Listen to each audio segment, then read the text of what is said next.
नमस्कार, मैं हूं जितेंद्र दीक्षित। हम इस वक्त हैं मुंबई के पास विरार में और नुक्कड़ बहस में आज नुक्कड़ लगा है नाला सोपारा विधानसभा सीट पर। हमारे साथ मौजूद हैं यहां के स्थानीय विधायक क्षितिज ठाकुर, इनके साथ में एमएनएस के प्रशांत खांबे हमारे साथ मौजूद हैं और हमारे साथ शिवसेना के शिरीष चौहान हैं। हम इन तीनों से बात करेंगे। सबसे पहले हम चौहान जी से शुरू करते हैं। आपसे जानना चाहेंगे कि बतौर एक विधायक क्या ये अपनी जिम्मेदारी पर खरे उतरे हैं? बिल्कुल नहीं, क्योंकि 5 साल में जो समस्या 5 साल पहले थी उससे समस्या में बढ़त हो गई है। समस्या कम तो नहीं हुई है। हाँ, सत्ताधारी पार्टी को उन्होंने सपोर्ट किया था, लेकिन सत्ताधारी पार्टी से जो यहाँ के नाला सोपारा विधानसभा क्षेत्र के लिए जो लाना, ज़्यादा से ज़्यादा प्रोजेक्ट लाने चाहिए थे, ज़्यादा से ज़्यादा पैसा लाना चाहिए था। पानी के लिए जो किल्लत है वो पानी की किल्लत दूर करने के लिए ज़्यादा फेज़ 2 सूर्या फेज़ 2 का काम जल्दी शुरू होना चाहिए था, वो भी हुआ नहीं है। इसलिए खांबे जी से जानते हैं, आपकी नज़र में इनका परफॉर्मेंस कैसा रहा? मेरे को तो एक ही बोलना है कि गए 5 साल से क्षितिज ठाकुर ये आमदार बन के चुनाव जीत के आए, लेकिन अभी तक मेरे को मालूम नहीं पड़ता है कि क्षितिज ठाकुर ने अभी तक ये नाला सोपारा विधानसभा के लिए कुछ काम किया है। ठाकुर जी, आपने दोनों ही विरोधी पार्टियों की बात सुनी। आपकी पार्टी बहुजन विकास आघाड़ी ये सत्ताधारी पार्टी को, कांग्रेस एनसीपी को समर्थन दे रही है और इनका कहना है कि इसके बावजूद जिस तरह का काम यहाँ पर होना चाहिए था 5 सालों में नहीं हुआ। सबसे पहले हमने पानी का विषय लिया। पानी में जो अपन ने 4 काम लिए थे उसमें का, जब मेरे पिताजी 20-25 साल पहले जब चुन के आए थे तब 4 MLD पानी का सोर्स था। उसगांव पिल्हार ये 2 अगर ऐड किए, उसके साथ में सूर्या 130 MLD के आसपास आज पानी मिल रहा है। मतलब 35 गुना पानी गए 20 साल में बढ़ा। मैं बोलना चाहता हूँ कि महानगर पालिका में वसई विकास की सत्ता है, बहुजन विकास आघाड़ी की सत्ता है, विरोधी पक्ष में शिवसेना और जन आंदोलन समिति बैठी है, तो इनको कारणीभूत शिवसेना और सत्ताधारी ये दोनों भी है। ये लोग अपोज करते थे तो अभी तक ये अनलीगल कंस्ट्रक्शन नहीं होता था।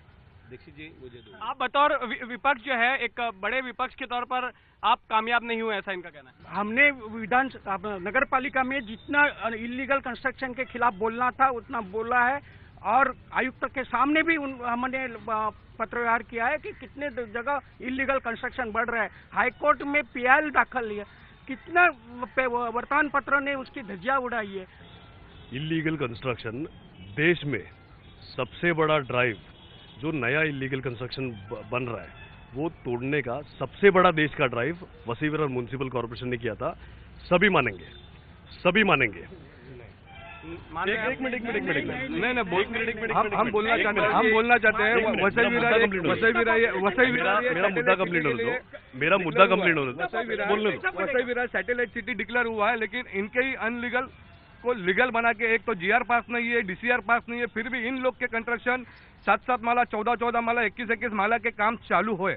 21 माला अभी तो आपने, मैं ओपन अंडर चैलेंज देता कंस्ट्रक्शन हूँ, में मीडिया के सामने ओपन चैलेंज देता हूँ, इन्होंने बताने का कहाँ पे 21 माले का काम चालू है। आज तोड़ेंगे अपन, आज तोड़ेंगे जरूर सर। इन्होंने आज जरूर बताने का 21 माले का कंस्ट्रक्शन कहाँ पे चालू है, आज अपन तोड़ेंगे। दूसरी बात मुझे इस बारे में बोलनी है। दूसरी बात, आरोप किया है, आंसर करने दो। इन्होंने मोर्चा निकाला था, गरीब लोगों के घर टूटने नहीं मांगते, ये मत का मैं हूँ। इन्होंने मोर्चा निकाला था, इनके नेते वसई के आमदार, इलीगल कंस्ट्रक्शन मत तोड़ो, कार्रवाई अपने चालू की। वापिस आप ही के पार्टी के लोग विरोध ये सारा सा झूठ बात है। कोई भी इलीगल तोड़ने के लिए मोर्चा किसी ने नहीं निकाला, उल्टा तोड़ने की कार्रवाई या तो रोकने की कार्रवाई। जो पहले लोग मकान में रहते हैं उनको बचना चाहिए, क्योंकि इनकी मेहरबानी है। दीक्षित साहब, हमारा कहना यह है, मनसे का कहना यह है कि इलीगल कंस्ट्रक्शन में जो लोग रहने के लिए आए हैं, सामान्य नागरिक है, उनके ऊपर अन्याय नहीं होना चाहिए। मगर जिन्होंने, जो बिल्डरों ने ये इलीगल कंस्ट्रक्शन चालू किया, उनके ऊपर MRDP लगनी चाहिए। जो बिल्डरों ने चालू किया, हम उसके बारे में मेरा मुद्दा रह गया था।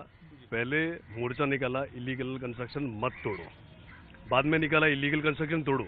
एक भूमिका शिवसेना ने कंफर्म करनी मांगती है, इनके ही नेता है ना जो वसई के आमदार, एक भूमिका कंफर्म नहीं मांगते।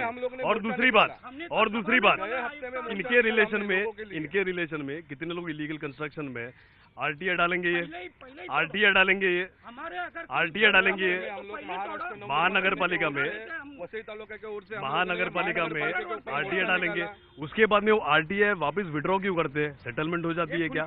ये भी निकालना मांगता है। सेटलमेंट करने का आरोप है कि आप जो है इस तरह के कंस्ट्रक्शन के मामले में सेटलमेंट कर लेते हैं। आप कुछ भी सेटलमेंट है, अगर इन्होंने बता दिया किसी के साथ हमारा सेटलमेंट हुआ है, या तो हमारा कोई इलीगल कंस्ट्रक्शन करने वाला बिल्डर हो तो उसका बिल्डिंग पहला तोड़ो, नहीं तो मैं बताता हूँ ये फुलपाड़ा, मनवेलपाड़ा, कारगिल नगर किसका है और कोई किसने बनाया है। एमएनएस से मेरा एक सवाल है, इस मुद्दे से हटकर 2009 के चुनाव में आपकी पार्टी 13 सीटें जीत कर आई थी, लेकिन लोकसभा चुनाव के परफॉर्मेंस को देखें तो सभी आपके उम्मीदवार हार गए। क्या लगता है कि इन चुनावों में इस क्षेत्र में आपका खाता, एमएनएस का खाता इस यहाँ से खुल पाएगा? जरूर सर, लोगों को परिवर्तन चाहिए रहेगा तो हमारा इधर से खाता जरूर खुलेगा। आप इसे एक चुनौती मानते हैं, क्योंकि आमतौर पे ये कहा गया कि एमएनएस ने शिवसेना के जो ट्रेडिशनल वोट हैं उन्हीं को काटा। हाँ, एमएनएस इसके लिए ही खड़ी रहती है कि शिवसेना को हराने के लिए एमएनएस खड़ी हो रही है, और उसके लिए जो सत्ताधारी पार्टी है उनको मैनेज करते, और वोट तोड़ने वाली पार्टी, ऐसा उनका नहीं हम लोग मराठी वोट नहीं तोड़ रहे हैं, हमारा अस्तित्व हम लोग को निर्माण करना है। ये बात मैं कहना चाहूंगा कि हमारे माननीय राज साहब ठाकरे ने सबसे पहले डिसीजन ले लिया कि हमारे पंतप्रधान के रूप में आप नरेंद्र मोदी जी को वोट करो, बल्कि शिवसेना ने तभी सुषमा स्वराज जी का नाम डिक्लेयर किया था कि इनको पंतप्रधान का उम्मीदवार चुनो करके। वसई में 64 बेडेड हॉस्पिटल महानगर पालिका का ऑलरेडी है, जानकारी नहीं हो रहा है? ओपनिंग नहीं, चालू है। ओपनिंग क्यों नहीं? चालू है, 2 साल से ओपनिंग चालू है। नहीं, 2 साल से चालू है, ये तो अभी तक agree करते ओपनिंग हैं। नहीं हो रहा है। अभी बोला आपने कि विकास किया है, 5 साल आपने एक विकास तो आप किया है, बोलो ना तो मुझे आपको बोलने नाला दो। सोपारा में विकास करना चाहिए। आप नाला सोपारा के विधानसभा खाली के कैंडिडेट है, बर्तन, उसमें सब खाली बर्तन विधानसभा का एरिया आता है, आवाज लेकिन करते हैं, आपने विकास वैसा ही किया है, है, आपने जानकारी विकास नहीं किया है। है। जो नाला सोपारा में विकास करना चाहिए था, underground gutter line Nala Sopara Virar में, स्केटिंग पार्क विरार में, तरन तालाब विरार में। खाली बर्तन आवाज ज्यादा करते हैं, इन्फॉर्मेशन बराबर नहीं है। हॉस्पिटल हुआ ही नहीं है महानगर पालिका का, 64 बेडेड हॉस्पिटल ऑलरेडी चालू है। ओपनिंग नहीं हुआ है, चालू है, ओपनिंग क्या चालू है? हमारा आरोप है। आज जा सकते मैं हैं पूछ रहा हूँ, 5 साल पहले नगर पालिका में वो हॉस्पिटल का काम चालू किया, आज 3 साल से रेडी पड़ा है, उसमें किसको चलाने को देने का? विधायक जी का दावा है कि वो शुरू हो चुका है। नहीं हुआ ना, किधर हुआ है? चलो अभी दोनों विरोधी पार्टियां बोल रही। वो अलग हॉस्पिटल का बोल रहे हैं, मैं वसी हॉस्पिटल 64 बेडेड हॉस्पिटल का बोल रहा हूँ। वो विधानसभा क्षेत्र है, वो दूसरा है। हाँ, मैं बतौर नाला बोल रहा हूँ, विधानसभा, बोल रहा हूँ, विधानसभा की बात बोल रहा हूँ। नाला सोपारा में यहाँ से आप निकलेंगे, यहाँ से राइट मारो, विरार और नाला सोपारा के बीच में 100 बेडेड हॉस्पिटल ऑलरेडी रेडी हो चुका है। सर हमारी एक मिनट, एक चालू मिनट, करो उसको। रिप्लाई देने दो या फिर आप बोलो, मैं सुनता हूँ। 100 बेडेड हॉस्पिटल ऑलरेडी चालू हो गया है। मुद्दे कई हैं, हमारे पास समय काफी कम है, तो ये नुक्कड़ बहस थी मुंबई के पास नाला सुपारा विधानसभा सीट से। आपसे फिर मुलाकात होगी किसी और विधानसभा सीट पर नुक्कड़ बहस करते हुए। कैमरामैन अजीत कदम के साथ जितेंद्र दीक्षित, एबीपी न्यूज, नाला सुपारा।